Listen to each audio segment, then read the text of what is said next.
श्रोता प्रेमियों, मैं राम सागर शास्त्री आप लोगों के समक्ष रखने जा रहा हूं श्री लिंग पुराण के अनुसार पराशर जन्म की कथा कि कौशलपुर के निकट था मुनि वशिष्ठ का वास, करते थे जो अधिकतर अपना योगाभ्यास। कौशलपुर के निकट वशिष्ठ मुनि का आश्रम था, जिनका अधिकतर समय योगाभ्यास में व्यतीत होता था। वशिष्ठ जी की पत्नी का नाम अरुंधति था। वशिष्ठ जी के 100 पुत्र थे, जिनमें सबसे बड़े पुत्र का नाम शक्ति था, जिसका विवाह अदृश्यंती के साथ हुआ था। अदृश्यंती सुंदर, सुशील और ज्ञानवान महिला थी, जो अपने सास ससुर और पति की सेवा किया करती थी। देखिए, विश्वामित्र और वशिष्ठ में 36 का आंकड़ा रहा है। एक बार विश्वामित्र ने वशिष्ठ के पुत्रों को श्राप दे दिया, जिसके कारण रुधिर नामक राक्षस ने वशिष्ठ के सभी पुत्रों और उनके यजमान कलमासपाद के शरीर में प्रवेश करके उनका भक्षण कर लिया। अब तो वशिष्ठ जी को अपने पुत्र शक्ति की मृत्यु का समाचार जैसे ही प्राप्त हुआ, उनका धीरज छूट गया। देखिए, कितना भी ज्ञानवान, बुद्धिमान, धैर्यशाली व्यक्ति हो, परंतु पुत्र की मृत्यु का समाचार सुनकर उसका भी धैर्य छूट जाता है। वशिष्ठ जी परम योगी हैं, संसार का रहस्य जानते हैं कि यहां न कोई किसी का पिता है, न कोई किसी का पुत्र है। असारम मिदम खलु संसारम, यह सारा संसार ही असार है। कहा गया है कि दूसरे को ज्ञान देना तो आसान है, परंतु जब अपने सर पर बीतती है तो ज्ञान एक कोने में धरा रह जाता है।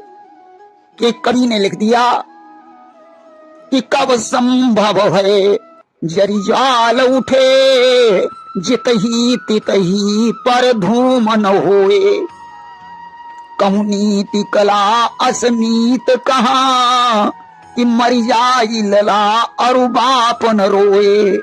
आग लग जाए और धुआं न हो, पुत्र मर जाए और बाप रोए नहीं, ऐसा कैसे हो सकता है। वशिष्ठ जी बहुत रोए कि हा पुत्र पुत्र पुत्रेति क्रंदमानो मुहुर्मुहु, अरुंधत्या शाह मुनि पपात भुवि दुखिता।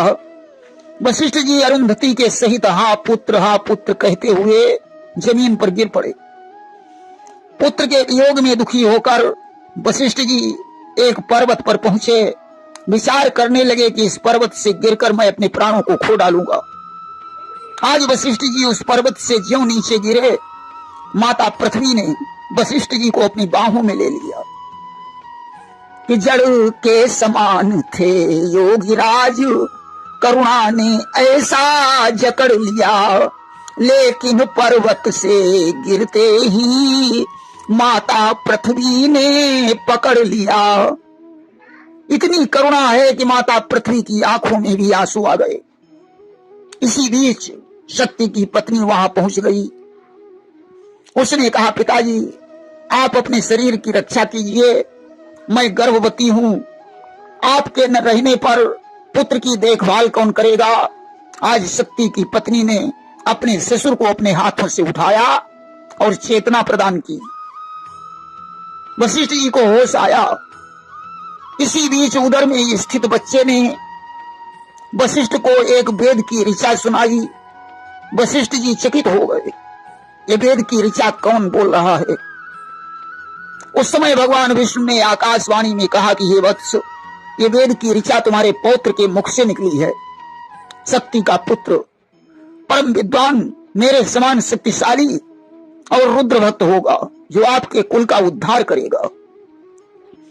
यह सुनकर वशिष्ठ जी को धैर्य प्राप्त हुआ, परंतु थोड़ी देर बाद वे पुनः रोने लगे। उन्होंने विलाप करते हुए कहा, पुत्र या तो तुम मेरे पास आ जाओ, अन्यथा मैं अरुंधति के सहित प्राणों को खोकर तुम्हारे पास आ रहा हूं। अब तो अदृश्यंती भी अपने उदर को कूट कूट कर विलाप करने लगी। वास्तव में पत्नी का जीवन तो उसका पति ही होता है। बिना पति के पत्नी का जीवन निरर्थक है।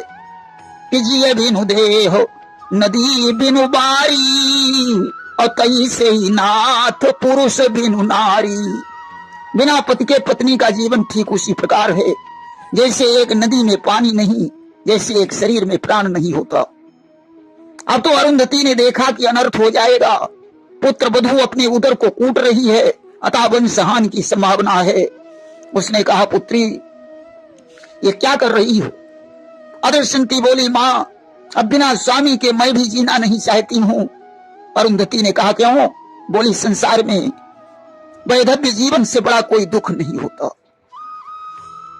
कि संसार किसी भी नारी को दिखलाए न दिन ये श्यापे का। सारे दुखों से बढ़कर है दुनिया में दुख रणापे का। अरुंधति ने कहा, पुत्री तुम्हारा मर जाना तो तब ठीक था जब तुम गर्भवती न होती। तुम्हारे उदर में बच्चा पल रहा है, इसलिए तुम्हें मरने का कोई अधिकार नहीं है। मुनिवर वशिष्ठ और हमारा जीवन भी तुम्हारे ऊपर निर्भर है। आज अरुंधति की बात अदृश्यंती के समझ में आ गई। वह वशिष्ठ जी के पास पहुंची, बोली, पिताजी अपने चित्त को संभालो, मुझे असहाय की रक्षा कौन करेगा? पत्नी का पति अर्धांग होता है, मेरा पति नहीं रहा, अतः मुझे असहाय की सहायता करना आपका धर्म है। वशिष्ठ जी शांत हो गए। 10 महीने में अदृश्यंती ने एक तेजस्वी पुत्र पराशर को जन्म दिया। देखिए, इधर तो पराशर का जन्म हुआ और उधर शक्ति ने पितरों की समता प्राप्त कर ली। वे पितृलोक में भाइयों के सहित निवास करने लगे। आज पराशर के जन्म लेते ही उनके बाबा परबाबा आदि पितृगण पितृलोक में खुशी से नृत्य गान करने लगे।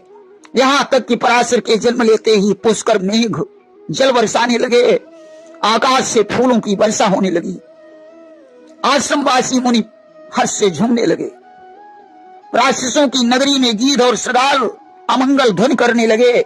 वशिष्ठ जी आज पुत्र के जन्म से बड़े प्रसन्न हैं, परंतु उन्हें जब इस बात का ध्यान आता था कि आज अगर शक्ति जिंदा होता तो उसे कितनी प्रसन्नता होती, यह सोचकर उनकी आंखों में आंसू आ गए।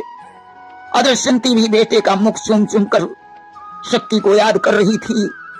अर्थात यहाँ दुख भी हो रहा है और सुख भी हो रहा है। वशिष्ठ जी ने पुत्र वधू को समझाया, बेटी संसार से जो चला जाता है वो लौट कर नहीं आता, इसलिए शक्ति को भूलकर पौत्र का पालन पोषण करो। अदृश्यंती पुत्र का पालन पोषण करने लगी कि जब आती याद प्राण धन की तो आंख नीर भर लाती है। बेटे का मुख चुंबन करके माता अति खुशी मनाती है। धीरे धीरे पराशर 5 वर्ष के हो गए। एक दिन पराशर ने अपनी माता से पूछा, माँ आश्रम में स्त्रियां अच्छे अच्छे आभूषण पहने हुए हैं, परंतु मैं ये देख रहा हूं कि न तो तुम्हारे कानों में कर्णफूल, न नाक में नथनी, न हाथों में चूड़ियां, न पैरों में महावर, न माथे पर बेंदी लगी है। ये साज श्रृंगार तो विधवाओं के लिए वर्जित है, आप क्यों नहीं धारण कर रही हैं? बेटे की ऐसी बात सुनकर माता ने अपनी आंखें नीचे झुका ली। उसकी आंखों में आंसू भर आए। विचार करती है कि अब मैं अपने पुत्र को क्या बताऊं। आज पल्लू से आंसू पोंछकर बोली, बेटा मेरे लिए असली रत्न तो तुम ही हो। तब पराशर ने कहा, मां खैर ये सब छोड़ो, मुझे ये बताओ कि हमारे पिताजी कहाँ हैं? अब तो पिता का नाम सुनकर अदृश्यंती पसार खाकर जमीन पर गिर पड़ी। आंखों से आंसू बहने लगे। उसने कहा, बेटा तुम्हारे पिता को ही नहीं, तुम्हारे 99 चाचाओं को भी रुधिर नामक राक्षस ने समाप्त कर दिया है। वशिष्ठ जी भी वहां बैठे हुए थे। पुत्र की याद में वे भी विकल होकर जमीन पर गिर पड़े। पराशर ने कहा, मां शांत हो जाओ, मैं भगवान शिव की कठोर तपस्या करके तीनों लोगों को दग्ध करके तुम्हें पिता के दर्शन करवाऊंगा। देखिए योग बहुत बड़ी चीज है कि रब की ज्वाला ठंडी कर दे, वह योग अंजलि का जल है। हिल जाएं जिससे महाबली, वह एक तपस्या का बल है। तपस्या के बल से महाबली भी पराजित हो जाते हैं। पराशर आज सच्चे योगी बनने की प्रतिज्ञा करते हैं कि सच्चे योगी यदि उठ जाएं भूमंडल की दीवारों से तो दुनिया हो जाए तबाह दुष्टों के अत्याचारों से। अगर संसार में सच्चे योगी नहीं रहेंगे तो दुष्टों के अत्याचार से दुनिया तबाह हो जाएगी। सच्चे योगी से टक्कर लेना कोई आसान बात नहीं है।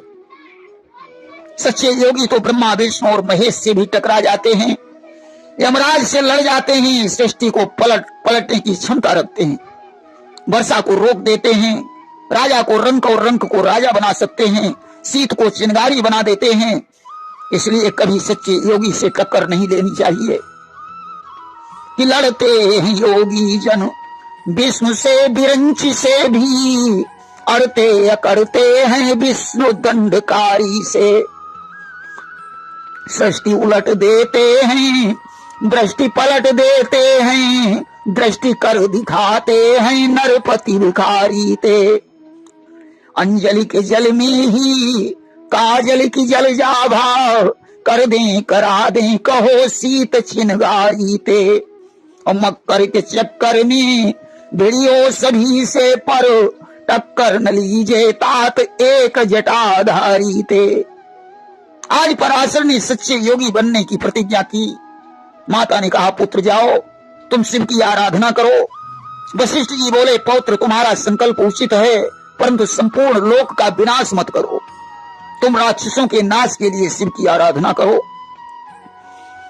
आज वशिष्ठ अरुंधति और अदृश्यंती को प्रणाम करके पराशर, आज वशिष्ठ अरुंधति और अदृश्यंती को प्रणाम करके पराशर ने पार्थिव लिंग का निर्माण किया और पूजन में तत्पर हो गए। भगवान शिव से वो प्रार्थना करने लगे कि हे प्रभु, रुधिर राक्षस ने हमारे पिता को भाइयों सहित समाप्त किया है। मैं अपने पिता और चाचाओं का दर्शन करना चाहता हूं। आज शिवलिंग को बार बार प्रणाम करके वे रोते हुए जमीन पर गिर पड़े। अब तो भगवान शंकर का आसन हिल उठा। उन्होंने पार्वती जी से कहा प्रिय, इस बालक की दशा हमसे देखी नहीं जाती। पार्वती ने कहा प्रभु तत्काल चलकर उसे अभीष्ट वरदान दीजिए। आज भोलेनाथ पार्वती के सहित नंदी पर सवार होकर पराशर के सामने प्रकट हो गए। उनका दर्शन करने के लिए ब्रह्मा विष्णु इंद्र भी पहुंचे। भगवान शिव का दर्शन करके पराशर कृतार्थ हो गए। शिव ने कहा पुत्र वरदान मांग लो। पराशर ने कहा प्रभु मैं अपने पिता और चाचाओं को देखना चाहता हूं। भगवान शंकर ने कहा अंतरिक्ष में तुम्हारे पिता अपने भाइयों सहित उपस्थित हैं, तुम उन्हें देख सकते हो। आज पराशर ने अपने पिता और चाचाओं को देखकर उन्हें प्रणाम किया। उस समय शिव ने शक्ति से कहा कि तुम अपने पिता वशिष्ठ और माता अरुंधति को प्रणाम करो, अपने पुत्र और पत्नी की तरफ देखो। आज शक्ति ने अपने माता पिता को प्रणाम किया और पुत्र से कहा तुम दादा दादी और माता की रक्षा करो। तुम सच्चे सपूत हो जो तुमने संपूर्ण कुल का उद्धार कर दिया। अब मैं अपने भाइयों सहित जा रहा हूं। शक्ति ने पिता को प्रणाम किया, अदृश्यंती की तरफ देखा और चले गए। इसके बाद पराशर ने शिव की स्तुति की। भगवान शंकर पराशर पर अनुग्रह करके अंतर्ध्यान हो गए। अब तो पराशर परम योगी बनकर मंत्र बल से राक्षसों को जलाने लगे। वशिष्ठ जी ने पराशर से कहा पुत्र क्रोध करना ठीक नहीं है, इसमें राक्षसों का कोई दोष नहीं, बल्कि तुम्हारे पिता के लिए ऐसा ही विहित था। क्रोध मूर्खों की पहचान है, बुद्धिमान को कभी क्रोध नहीं आता। हर प्राणी अपने कर्मों का फल भोगता है